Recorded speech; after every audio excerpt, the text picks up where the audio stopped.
Hello and welcome to the Changemaker Chronicles, a philanthropod dedicated to giving a voice to and connecting the nonprofit community. I'm your host, Samantha McLean. All right. Hi, Brian. How are you today? I'm doing well. How are you? Good, thanks. Can you tell us a little bit about the Abundance Foundation and your role in the organization? Yeah, so I'm Brian Bauer. I'm the founder and executive director of the Abundance Foundation. What we're doing is bridging the gaps in the substance abuse cycle, in the addiction treatment cycle, where we see the highest, in the areas where we see the highest relapse and recidivism rate. A lot of times that's in the big transition periods when people are getting out of jails and prisons and detox and treatment centers, those type of things. And then we're setting them up with sober living, sober housing, and setting them up with a recovery coach, so peer support help Mhm. to start that process of connecting them to community, resources, employment opportunities, all, and really focusing on a lot of rebuilding the life skills and those type of activities. The big thing that we're trying to do though is just build the community and bring people together and get them connected. The connection piece is really one of the biggest things in early recovery to get people just re-involved with the community and building new, healthy, authentic relationships, and those type of things. And that's where the real miracles in recovery start to happen. Nice. So in terms of gaps in the community, what specific gaps do you see for those people coming out of detox and coming out of jail and prison? Well, so really there's probably maybe four really big gaps in the system overall. The first one being you have the stigma on the front end, right? So the stigma creates a gap on the front end because people are afraid of just reaching out to ask for help. Yeah. So they might want help. They might know that they need it. They've maybe been in and out of recovery a little bit or had some exposure to 12 step or maybe been forced into it by the court system. Uh, but it's just really getting them past that barrier of admitting that they need help and knowing that there's resources available. There's a lot of people that if they're low income or they're coming out of jail or these type of things, they just aren't even aware that resources are available to them. And so that creates a barrier in itself that they kind of get stuck in that cycle where they're like, I don't even know where to start. Yeah. And so we start to provide this kind of attractive model where maybe they know somebody that they went to jail with or that they were in a detox center with that knows about us and knows that they've been exposed to something different. And as Mhm. soon as they see it, they're like, oh, when I'm ready, I know that there is something else available.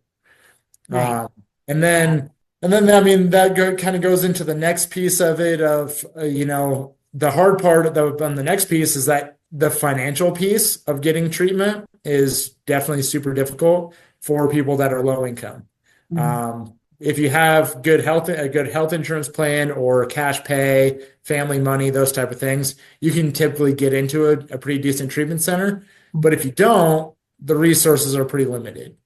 Yeah. And so it's, even if somebody wants help, then it's, they could go get 3 days in a detox, but can they actually get 30 or 60 or 90 days in a treatment program? Right. And so finding those and connecting people with those resources, because they are out there, Yeah. it's just if you don't know that they exist and who to talk to, it's pretty difficult a pretty tedious task to go about doing that and knowing exactly who to talk to. So you guys are kind of helping them navigate the recovery landscape. Right, right. Yeah. So it's like, and then yeah, getting them into that, and then once they get out, because the big piece of what we do is that after people say they go to treatment or they're getting out of jail, and they come out and they're kind of just released back out into the world, and they don't have a whole lot of follow up, right? Mhm. There isn't anybody that's really showing them how to, they've been operating in this, drug and alcohol induced kind of state of mind in criminal behavior and doing what they just survival mode, really. They've been in survival mode for so long that they don't really know exactly what to do. Even if they want to do it, they don't know what to do or who to talk to. So they get out, from any of these places. They don't have money. They don't have a job. They might have some felonies on the record, and they're not connected to anything. And Right. so that's where you see, it's within, and that's why we try and do these warm handoffs between all these gaps, like straight out of jail, straight out of detox, where they're immediately with us. Because Mhm. it's not like even a period of time. It's like 24 to 48 hours of being released. If somebody doesn't have them in a Right. new safe place within Yeah. 24 hours, like they're back out. Right. It's literally, and I mean, we've had people that couldn't make it from one place to another on a bus before they were back in active addiction. Oh It's my like, oh, well, gosh. if we can get the, so it's like it has to be door to door when it's Yeah. these things.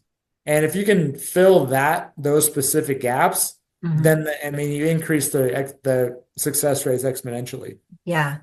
It's incredible to think that there isn't already like a general place and system for exiting jail or prison. Yeah. Like it's crazy to, to think about I that. mean, yeah, like I mean, they kind of have some of it is, they'll go to the halfway house or work release or these type of things where there is a good amount of oversight, but it's not ideal. Right. They're getting UA'd and they're getting, there is a high standard as to like what the expectations are and with the threat being that they're going to go back to jail or prison if they don't do those things. Right. So that creates enough of a motivation typically Yeah. for a large majority just to like comply, Yeah. but it doesn't make it attractive to staying sober in the long term. It just means that I have to do what I have to do right now. Yeah. Or a very like thriving life, just like continuing on in survival mode. So Yeah, that's yeah. really cool. Awesome. So what could you tell me like so you do housing and you do social connection and you do treatment. What do those three pillars kind of look like? Yeah, so with there's a lot of sober livings just around the country in general, Hmm. and typically what that looks like is, somebody is just a house of people who are all sober, typically trying, like the idea is that they're all trying to do the same thing, stay sober, be on the right path, hold each other accountable, and do those things, but there isn't really necessarily like a standard to those houses. And so what we've done in the housing side is create a higher standard where they have to be doing our program while they're in housing. And so the programming consists of meeting with the recovery coach 3 times a week, going to the events. We focus a lot on building relationships and events and Hmm. like activities. So trying to get people to learn how to have fun again in sobriety. So like we Yeah. do bowling and laser tag and camping trips and water parks and all of these things, and movie nights and dance and fitness and you name it. We're just kind of throw all these activities at the wall. And then they're required to go have fun Yeah. while they're in our program. Yeah. So it's like, yeah, we're asking a lot. But the idea of this whole thing is that, like, I think that with the way the whole treatment industry has been, is that the standard of what's expected of people that are in recovery, the Mhm. bar has been set too low. Like, I think that people that are coming out of jail and prison and any of these recovery places, they they're only expected to ever get to a certain level in life. And I'm like, well, I don't think that that's true. I think that people are way more capable than they're given credit for. And so we just push that limit. And so Yeah. for people coming into our program for the first month and a half, 2 months, it's very uncomfortable for them. Like they're Yeah. like, there's a lot on my plate. I have to do a lot. I don't know if I can do this. Like, I don't want to do this. Yeah. Like, I'm busy 7 days a week. And it's like, yeah, you're right. You are. And being uncomfortable is what's going to make you grow and be successful long term. Yeah. And you can do it. You have the capacity to do it. Just Yeah. nobody's ever required it of you. And so we're pushing you outside of your comfort zone. And also and then after people do it and they realize it, they're like, oh, that's why I did it. That's why Yeah. they pushed me. Now it makes sense. They can't see it when they're in it, but Yeah. a year down the road when their life is flourishing and they're successful, then they're like, oh, okay, yep, you're Yeah. right. Now it makes sense. And then pushing them, to do more and making them uncomfortable and having them come out successfully the other side just sets them up for success forever. Like, because then they can draw on that experience the next time they go through a hard thing, oh, well, I already went through this hard thing. I can do it again. Yeah. So it's a really Yeah, cool mindset. there's this whole theory in therapy in the therapy world called the window of tolerance. Mhm. And so it's like your window of what you're able to tolerate early on is very small. And anything outside of that is going to seem overwhelming, cause a mass amount of anxiety, stress, freaking out, all of the things. Yeah. But the more that you can start to push on the walls of that window and just Mhm. go slightly outside it, one piece at a time, it starts to create a bigger window of what you're able to tolerate. And so then anything else that happens along the way, like one of the big things that, that one of the gaps in the system also is when people get out and they say they haven't ever been to the office to sign up for like community service hours. And Mhm. it's like this big daunting task to go in and fill out the paperwork to sign up for your 60 hours of community service if you've never done it before, Right. right? Because it's the office, a building you've never been to, like a situation you've never been through. And so people just don't do it because they've never done it before. Yeah. It's too uncomfortable. And so what do? They just don't do it. So they don't do their community service. So they end up back in jail. So they go out to the street again and get high, and then they continue the cycle. And it's like Right. all it was going to an office and filling out a piece of paper. And Yeah. it seems like ridiculous, but it's not. It's just they just haven't been able to like get to that point where somebody just holds their hand in the process of it and they go through the discomfort of going into the office and filling out the paperwork. Right. And so those things, like those small steps early on, it was like my sponsor. So I've been sober for 12 years, and so in my early recovery, my sponsor would make me when we would go to the grocery store, instead of going to the self checkout, to go to the cashier and actually go through the line and figure out how to have a conversation with the cashier I love that. because I couldn't like communicate with people. Like so awkward and so unbelievably uncomfortable just to be like, "Hey, how was your day?" And I'd be like, and you wouldn't know how to talk. Yeah. But he would force me into that every single time. And so now like I'm leading this organization and all these things, but it started with like I couldn't look somebody in the eyes and have a one-on-one conversation. Yeah. And that was like that's how small my window of tolerance was until somebody started to force me pushing out on those walls and the discomfort to get outside of that. Yeah. That's amazing. That's such a cool story. And so that kind of leads me into what I want to talk about next, like what is your personal story and connection to the recovery community? Yeah, so I grew up in Littleton, Colorado, so I'm a Colorado native. And yeah, I got a good family. I got a younger sister, two good parents. But there was just that, I mean, a lot of the things that I've heard since in recovery of just like always feeling uncomfortable in my own skin, like I didn't fit in, like I had some type of terminal uniqueness Mhm. that made me different from other Really people. unique. So it was I grew up playing sports and I had friends and like those things, but I was still like didn't feel like connected.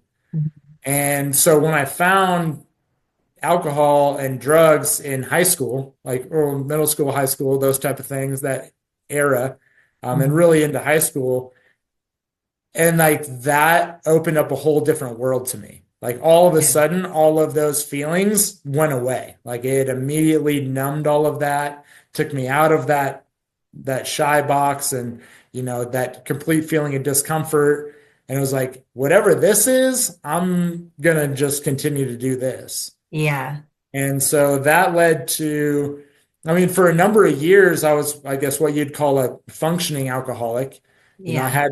I had good jobs in my 20s and, and so living this party lifestyle and doing that and being drunk and high all the time. And it was able to pull it off Yeah. until I wasn't, right? So Right. it was Yeah. really good until it wasn't. But Yeah. and so I mean, for a long time, it was just I'm able to do this and it works. And anytime that I'd get to a place of actually being sober for a little while, it got back to that like painfully uncomfortable level because I had no real identity, I guess, no real sense of myself and what I was about and like what I wanted in life and all of those things. Yeah. Um, and so I just numbed all of that for a long time. Yeah. And what was your kind of like aha moment when you knew you couldn't do it anymore? I mean, so I got sober at 28 years old, but I definitely would not have made it maybe even to 29 or 30. Like was so far down and so far into my addiction that I was in that like, I thought I was some type of special alcoholic, but I Yeah. wasn't. Yeah. I ended up in that, the stereotype of the apartment where there's the vodka bottles all over the place and the ashtrays and the stained mattress, like that apartment. Like if you can picture it and like you see in the movies, it was that one. Yeah. And and I was shaking every day from the DTs and I couldn't hold and I couldn't work by that point. Like it had gotten to that point where it was just I don't even know what the next step is, but I'm just not doing anything. Yeah. And so when I was finally there, like, and I no, it's just like I woke up every day too. No matter how much I drank and used, I still woke up the next day. Yeah. And so it was just Groundhog Day like that all the time. And so, like I said, I had a good family, and I burnt a lot of bridges with friends and my family, and hadn't talked to them and everything else, and finally reached back out to them and told them that I finally needed help. They Yeah. had an idea of that I had a problem for a long time, but not the severity of it, I think. And Yeah. they helped me get the help that I need, and I went to treatment out in California. hmm And then you came back here Yeah, and so I stayed out there though for the first like 3 years of my recovery. I was going to go do a 30-day rehab because I figured 30 days in rehab and I would be fixed at that point. But hmm that's not really how it works. yeah. I saw the commercials that the guy was like, I was an addict. Now I'm not. And I was like, cool. Well, in 30 days, seemed like forever Yeah. at the time. And 30 days seemed like a really long time and when I couldn't, then it was like, I'm going hour by hour. So 30 days was like, that's not even fathomable amount of time. Right. But once I got out there and got detoxed, I mean, it probably took me maybe a month, that first month probably to actually fully detox, month and a half. Yeah. And once I got like past that and really got into the recovery process, it was like, oh, this is what it's actually all about. Yeah.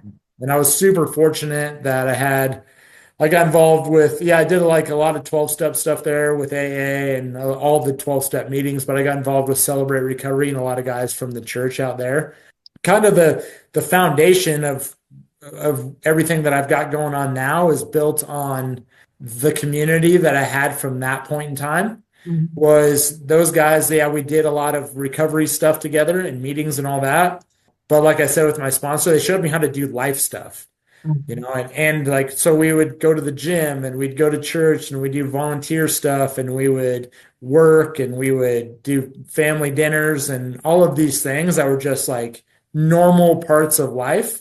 hmm Or it was like, I thought that once I got sober that I wasn't going to have fun anymore, but we'd be out at the beach or we'd be going golfing or we'd be at the gym or we'd be doing just all kinds of cool things in addition to actually putting in the work on the recovery process. Thank you so much for tuning into Changemaker Chronicles, a philanthropod, where we build stronger communities one story at a time. It's been a pleasure discussing the power of community, and we hope you leave feeling inspired to take action, connect, and make a difference. We're here to keep you informed and showcase all the wonderful work in the social impact sector of Colorado. Until next time, stay inspired. Your story awaits.